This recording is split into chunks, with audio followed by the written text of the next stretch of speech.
Today I'm going to show you the piece of embroidery that I am wearing, and I will be talking to you about Ukrainian drawn thread embroidery, which is known as Merezhka. The particular one I'll be talking about is Merezhka Poltavska, which comes from Poltava. So first of all, I will show you what I'm wearing today. Now it's probably fairly obvious that I am wearing this Hardanger shirt. This was one of the projects in my book, Early Style Hardanger. It's got embroidery on the collar and cuffs, as you can see, and this is a shirt that I absolutely love wearing. Though it's hand embroidered with Hardanger embroidery, I put it in the washing machine. I do put it in the laundry bag when I put it in the washing machine, but I don't hand wash it, I machine wash it. So it means that it's a very easy to wear shirt. It's lovely linen and it feels great wearing it, and people do like to see it when I wear it too. So today I'm going to talk to you about Ukrainian drawn thread embroidery. The one that I'm going to be talking about is Merezhka Poltavska. Merezhka means drawn thread work, and Poltavska means that it comes from the town and region of Poltava in Ukraine. There are many different types of Merezhka from across Ukraine and from other countries in the area, because it simply means drawn thread work. And so any type of drawn thread work would be Merezhka, and then it would have another name with it which would explain whereabouts it was from, the tradition that it was from. So I'm going to show you a couple of projects from the book. So there's this one, which is a small cushion which has got Merezhka on it. It's got it across here and here and here and here. The thing about Merezhka was that it was usually used on rushniki, which are ceremonial cloths, which were often draped across the icons in the family home. So it was a form of decoration, and it would be worked in a band across the towel. It would also be worked on shirts, so you would have it perhaps on the collar, across the top of the sleeve, a band of embroidery there, across the cuff of the sleeve, and sometimes at the bottom of the shirt. And it might be a full length shirt, or it might be a normal half length shirt, as we would be, like a regular length shirt that we would be used to wearing. So they might have a band across the bottom of the embroidery, the shirt, with that embroidery. So it was always only done in one direction, so across the fabric. They didn't have corners like this. So for us to be able to do corners like this, we've had to come up with ways of interpreting the embroidery so that we can put it in corners. So this one here has wrapped bars that intersect to form a corner. There is another project in the book, which is this one here, which is the Swirls doily. As you can see, it's swirls, so it's not actually very traditional in design, but it employs the techniques. And this one has a mitered corner, so the rows just get either shorter and shorter and shorter, or longer and longer and longer, depending on which way you're looking at it, and that's how they meet in the corner. So Merezhka Poltavska it looks like it's just a woven type of drawn thread work where you just go in and out between the bars, but it's not done like that at all. What they actually do is they lay the threads along the surface of the fabric, and then they come up and they, between the groups of threads, they couch it down. So it's like a Romanian stitch or a Roman stitch. So it looks like one sort of work, but it's actually its own style of work.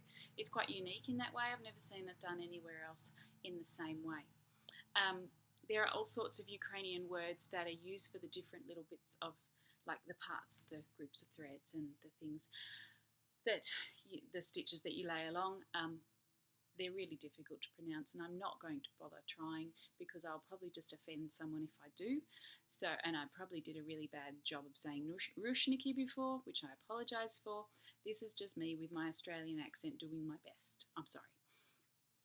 So when they used the embroidery on their shirts, it would have been a very closely woven fabric, like this one here. This is a 25 count linen, but it's very, very unlike Dublin linen, which is also a 25 count linen. This one has very thick threads with not much space in between. If you're familiar with Dublin linen, it's got quite thin threads with quite a bit of space in between, which makes it quite gauzy. they didn't use gauzy linen. It was usually home woven linen, and it's a fairly cold place at times, so they needed it to be a thick and heavy linen that was therefore much warmer to wear. So that's the style of linen they used. This linen that I used for this project was a legacy linen. I don't believe it's made any longer in 25 count. So you would just have to find the best that you can. I mean, the style will certainly work on a more gauzy linen. It's just not going to be quite as authentic looking. The one that I used for this project here was a Glenshea linen, which I don't believe is made any longer either. It's I think it was a 29 count linen, and it's absolutely beautiful linen. So again, it's difficult when the linens that we want to use no longer exist. You just have to make do the best you can. So you find the nicest linen that you can, and that does not necessarily mean finding the one that is the only one available at your local store. Sometimes it means going further afield and trying a new brand of linen that you might not have tried before. So I have a couple of different styles, different brands of linen that are available on my website, such as Weddigen Linen, which is from Germany. They do some lovely linens, particularly for Schwarm embroidery, being a German embroidery and a German company. And they have different counts, and it's just a different look than the Zweigart that we're often used to. I also have Sotima linen, which is an Italian linen, and it is gorgeous. They have many different types of linen, most of which I haven't started stocking yet, which I may do in the future. It's nice to be able to supply something that's quite different to what people are used to. And the other form of linen that I like to supply are Vaupel and Heilenbeck linen bandings. They're usually 28 count, some of them are 35, and you can get lesser counts as well, but I prefer not to. And some of them are decorative, some of them have interesting colours, some of them have decorative borders at the edge of the band. I think that it'd probably be a good idea if I was to show you some of these in the future.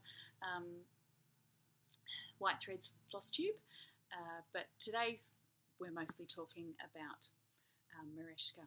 So my book, Merezhka Poltavska, is a slightly unusual book than what most people have seen before, in that for my step-by-step instructions, I have used both photographs and diagrams. It means that it's extremely clear.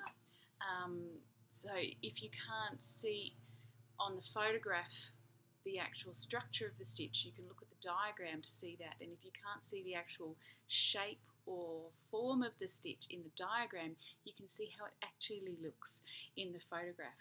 So that's the only book that I've ever done that way.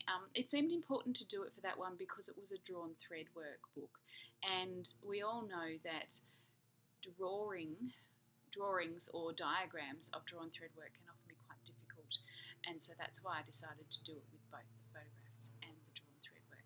Sorry, not the drawn thread work, the diagrams. So that's all I have to say to you today about Merezhka embroidery. If you haven't tried it before, it certainly is worth trying. The book is not so readily available around the world because my European distributors don't take stock of this anymore. However, you can get it from Australia, from me particularly, but it is also stocked in the US as well. So it does make its way around the world, it just can be a little bit harder to find. So I hope you are enjoying your stitching, that you are getting lots done in your self-imposed quarantine or your lockdown or whatever it is that you're experiencing. I hope that your spirits are up and that this time will pass quickly for all of us. Bye.